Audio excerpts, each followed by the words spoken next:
welcome to the POG Show. I'm your host, Christine Martindale, Public Information Officer for the City of Port Orange, a city in Central Florida that is unique by choice, not by chance. I will be bringing you powerful interviews and on-the-go info to gain a better understanding of the various services and functions our city provides. So let's get started.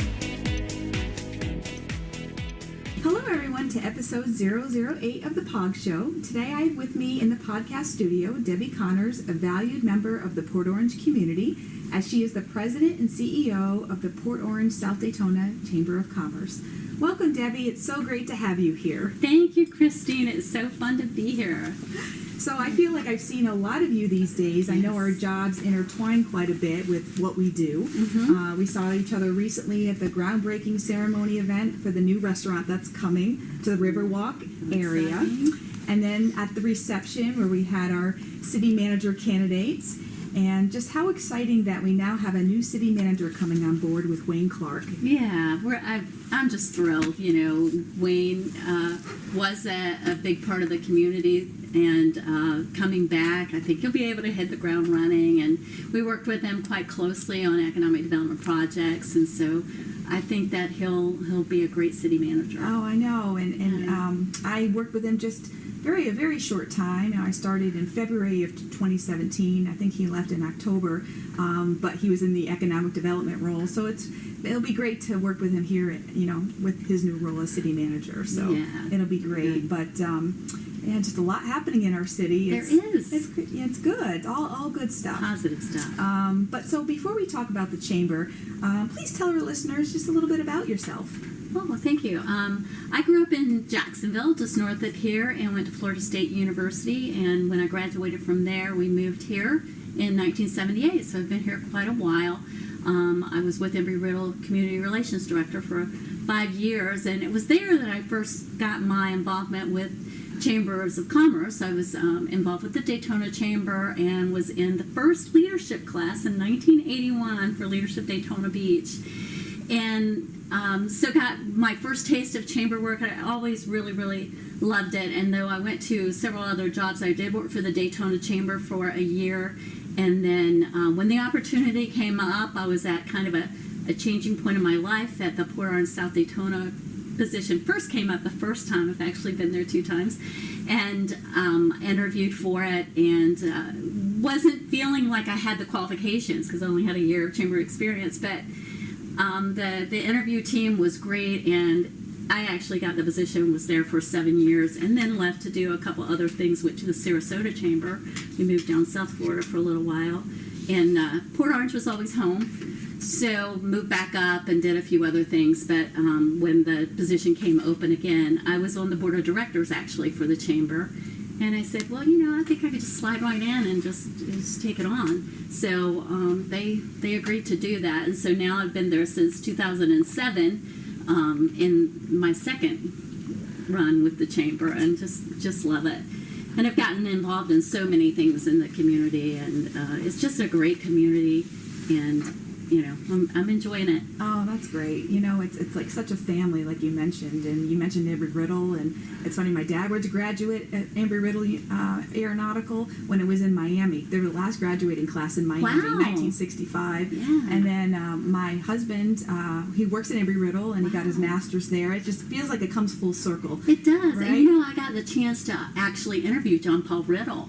Wow. Down in Miami. I went down to Coral Gables to interview him and did a long interview with him. It's so interesting. Isn't it interesting? The move up. Like, he was the last graduating class, my father, in 65, and he was actually asked to help move. Can we help move the campus to Daytona? So he helped some of the moving boxes. Yeah. So we just talk about community, and then, Port Orange, with, it just comes full circle sometimes, right? It does. So before we talk a little bit about the history of the Chamber, I was on the Chamber's website, and I saw the mission statement, and I wanted to read it to our listeners. And so it says, the Port Orange South Daytona Chamber of Commerce enhances the quality of life in the community by advocating for business development, building relationships, and supporting economic opportunity. And I just love this. So I don't know about you, but I always think of goals for the year.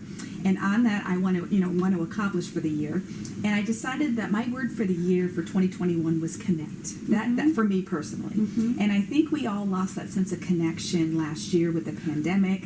And as me as a people person, I definitely lost that sense of connecting with others because, I think all of us are all zoomed out, right? And so Port Orange is just such a family-oriented community, and I just think it's so important to cultivate, those relationships with one another and serving them, and which is why, we have our Citizens Academy program with Port Orange University, and now with this podcast, and where our residents can learn more. And so, with this mission statement that I just mentioned, I know it was built in around the history of the Chamber. If you wanted to comment a little bit about, the history and how that intertwines with, our community and how it is now. Definitely. And the Chambers really focus on the business community. Businesses invest in the Chamber. They're actually our partners. So we have 650 some business partners between South Daytona, well, really the whole area, but concentrated on Port Orange, South Daytona, and Daytona Beach Shores now. And so what we really, really culled that down to is we advocate for the business community. So I attend a lot of the city council meetings, and we assign board members to attend so they can kind of be there and hear what's going on and speak on things or address the city council on issues that are going to affect the business community. And then somewhat on the county and state level, it's a little harder for smaller communities, but to be really really active and involved at those levels because we just have a small staff of 4. But we do try to watch issues that are going to affect the business community and communicate with them. So we really got it down to we communicate, we collaborate, we advocate, and we develop programs. And people think of the Chamber as a pro-development organization, and somewhat in that business is important to us. We help businesses develop. So as you start as a business and you get involved in the Chamber, we'll help you grow and develop as a strong business in our community. And we really focus on those things. Yeah, and I mentioned you were talking about that with the pandemic last year, that local campaign that the city, started. And thanks to you were kind of like the location where local businesses could pick up those local campaign signs and advocate for those businesses because with the pandemic, it was just so hard with, trying to keep making sure that they're known and we care about them, right? Absolutely. With how that worked out. And so, but I'm sure you've seen a lot of change. It looks like the Chamber started in 1977, was it? 1977, yes. Wow, and then with the Riverside Pavilion construction, right? And then you got Riverwalk, and it's just a whole different area. Lost. In fact, when I first interviewed with the Chamber was in a trailer, so they actually interviewed me at the library here in Port Orange because they didn't really want to bring candidates to the trailer. But, I started and worked for a few years in the trailer, and then we were looking at a new building project. Alan Green was the mayor at the time, and he matched us up with Halifax Sport Fishing Club, who had some money. Now, that's something we didn't have a lot of. We had, building fund account, but not enough money to actually do a building. But we had a lot of resources, and the Sport Fishing Club had some money, but maybe not as many resources. So we came up with a plan for the Riverside Pavilion. Alan really helped us with that. He helped us bring in some contractors that did the work at cost, but we had every weekend, it was community volunteer weekend for 10 months that we actually worked on building the Chamber. I, of course, was unskilled labor, so I could haul things, and help people get what they needed, the materials and that sort of thing. But it was a real community project, so I take great pride in that building. But it was still kind of hidden from the US 1. People didn't know it was back there, and we hear that today. Now that the park is all built up around us, I never knew this was back here. This is really cool. And of course we have the pavilion part of the building is available for weddings and special events. So a lot of people that have been there were there for a wedding and didn't realize the Chamber and the Sport Fishing Club were there.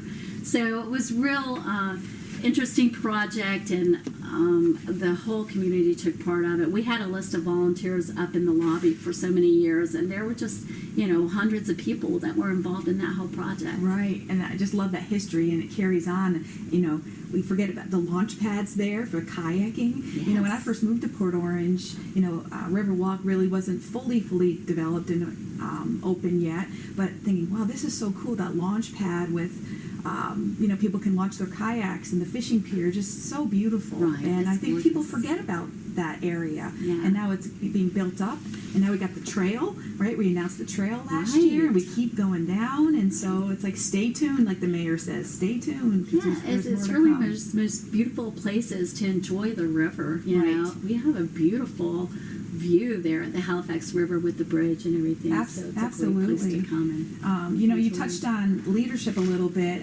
So tell us a little bit about some of the chamber activities and programs that you offer. I know you mentioned a few. If there's anything, case in point, that you wanted to talk about. I know leadership was a big thing, the leadership program, which is Right. very successful. Education, economic development, your website and community resources. Tell our listeners a little bit more about, what you have to offer. Okay. We're run by a board of directors, which is 18, up to 18 people. We don't always have 18 board members, but we try to get leaders that are very interested in developing the chamber. And we have 3 divisions. There's a membership division, so we have a member services committee and an ambassadors committee. We work on more of the networking type events, that sort of thing. We have an economic development committee where we work on education programs, and we work with 13 local schools. So all of the high schools, middle schools, and elementary schools, including Longstreet Elementary, which is actually in Daytona, but they have come in and under our umbrella, where we try to get the businesses very involved with the education community, because they're developing our future business people for this area, hopefully. So we want to make sure our businesses have a big part in that. And then we have our special events and non-dues income area that we focus on. So all of those have committees that people can get involved with and help the chamber to help local businesses and help our chamber grow. So one of the areas that we really focus on every year is leadership development, because all of those committees and boards need good leaders. And we also help get people involved in the city boards that are available with all of our cities. And so we need leaders that are prepared to come in. So we do the program once a year. It goes from September through October. And we have programs to not only do some very intensive personal leadership, but we also have areas of the community where we bring in leaders to talk about how we do criminal justice in our community, the culture and history of our community, education in our community. We do health and health services. We talk about the environment. So all of those areas that we go through during these 9 sessions and give people a real intense look. And from that, we're able to get people that are ready to go into board and committee positions. That's so neat, and it reminds me so much of the Citizens Academy, right? Port Orange University. Right. It's just on a different scale, but same thing. And right. you really get to learn when it's hands-on. Right. We're not sitting them in front of a PowerPoint presentation and just say, okay, watch this. It's hands-on. You bring them to the water plant. We bring them, around our parks. Very, very similar situation. In fact, I think a lot of our city staff has been part of. In fact, we started the program with the city. At the time, the assistant city manager was tasked with working with the chamber on developing a leadership program. So it really came out of the city and the chamber working together. Yep. And now we've gotten the other cities involved. But, it's important for people to see how the city departments, where their tax monies go, how those departments work. Absolutely. And, that's just key. And it's like you said, city boards.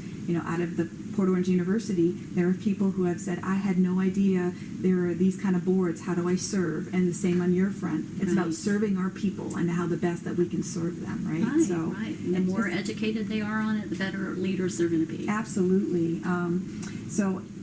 What else, anything else that you'd like to mention to our listeners, something important about the chamber, anything that stands out for you that you'd like, our community to know about your organization? Well, I think a lot of it's interconnecting. And so not only do we interconnect with the cities, we interconnect with the other chambers. Well, each chamber is very separate. It's a totally separate organization. There's a Florida chamber, a U.S. chamber, an American chamber. So, we connect with all of these groups, But we have in this area, in Volusia County, we have a very strong chamber alliance. So I just happened to come from a meeting. Every year we usually do a mega mixer where it's like we have 80-something exhibitors and 500 people from all around the county to come to this mega mixer.